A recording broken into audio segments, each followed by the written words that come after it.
My brother stole over $1 million, and this is how. Little son of a bitch. Okay, so I'm gonna start from the very, very, very, very beginning and try to explain everything.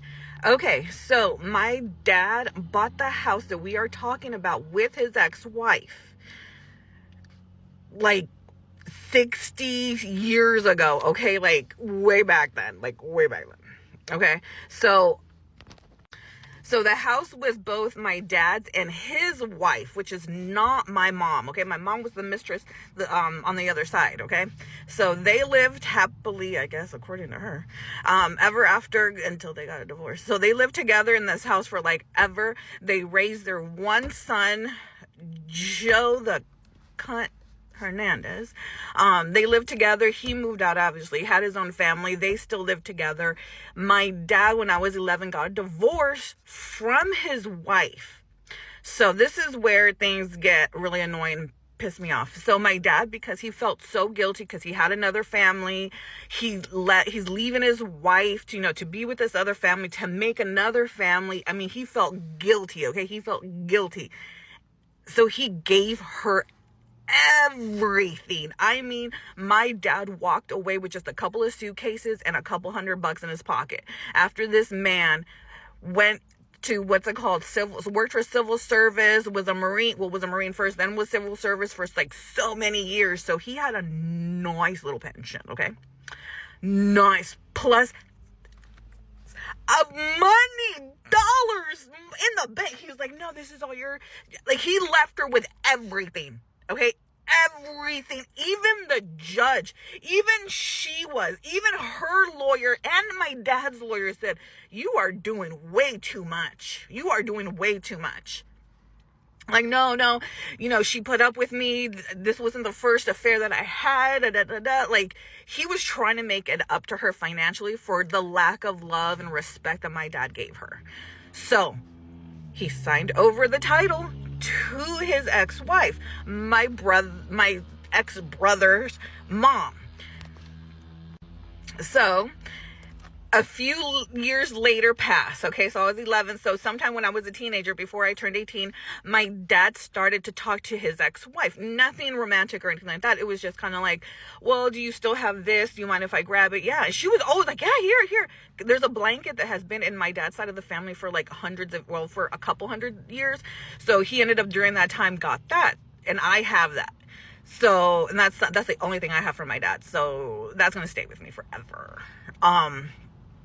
So at this time, my dad and his ex-wife had a conversation that my dad's ex-wife was like, later on, she said, yeah. So, okay. So they had a conversation. Hey, I want Sanity to have the house because she's gone through so much and this and that. You're never going to leave. But until when you pass away, I want that to be hers. And she's like, yeah, no, I totally understand. And she was already getting, to be a little bit older and stuff like that. Right now, she's in her mid-90s. So this was about 20 years ago.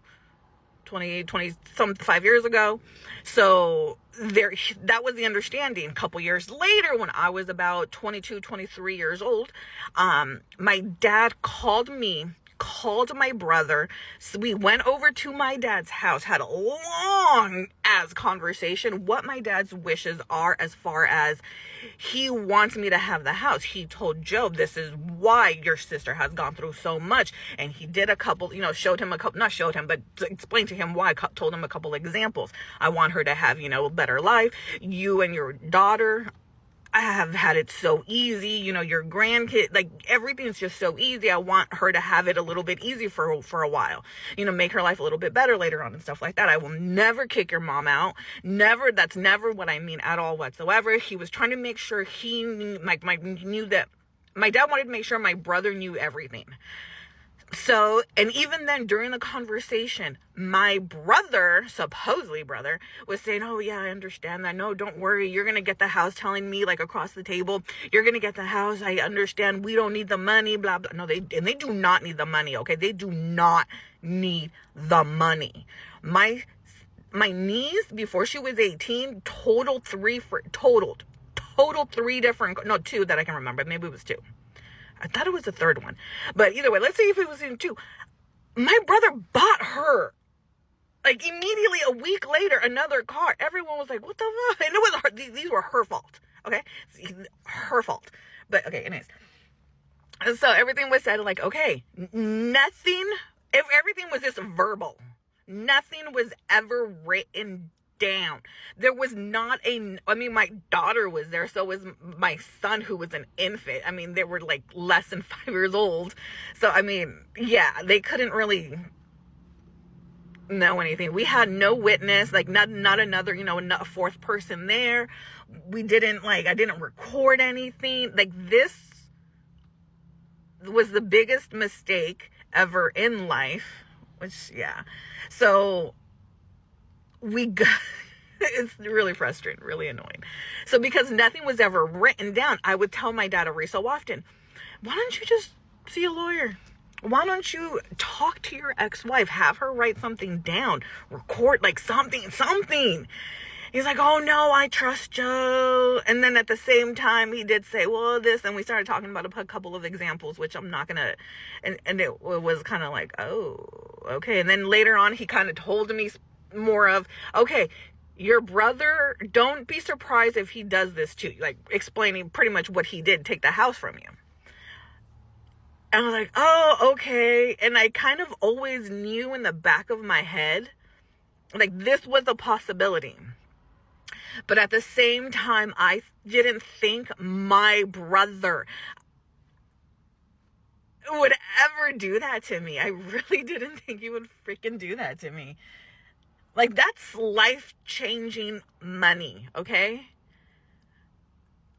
I could have bought a house, finished paying this car off, could have taken a nice chunk and invested in something. Could have gave some to my kids, like a nice,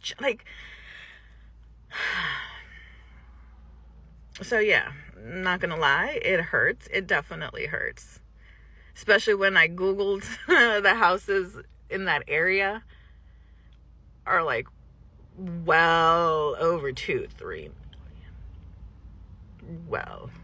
And then it pisses me off because my brother was like, oh, I'm going to lose a lot of money when I sell the house because of this and this. And you never really get what it's worth. I'm probably going to lose a quarter of it and this and that. I'm like, what the fuck? At the same time, he's talking about one of many cruises that his wife takes. Like, really? They go on cruise. So they go on cruises. I don't even know how many times, but they make sure they do a couple a year. And they worked hard for their money, kind of, sort of. And my dad kind of helped them along the way. So I guess, that's cool that they've earned that and stuff, and that's awesome. But it's like, they need no money. His daughter needs, they don't know what it's like to have to shop at the 99-cent store. You know what I mean? Have to shop deals. We were in junior high and my niece was wearing designer, baby fat clothes. You remember that back in the day? Yeah, and designer everything. We went to the, what's it called? Walgreens or Woolworth back in the day in downtown San Diego when it was there. And me and my friends, we were buying makeup.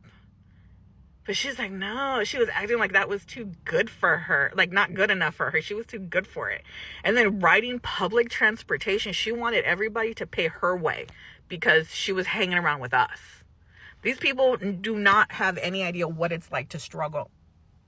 Struggling is, oh my gosh, we're going to have to stay in a suite instead of the presidential suite. Oh my gosh. Yeah. So, fuck you, Joe Hernandez.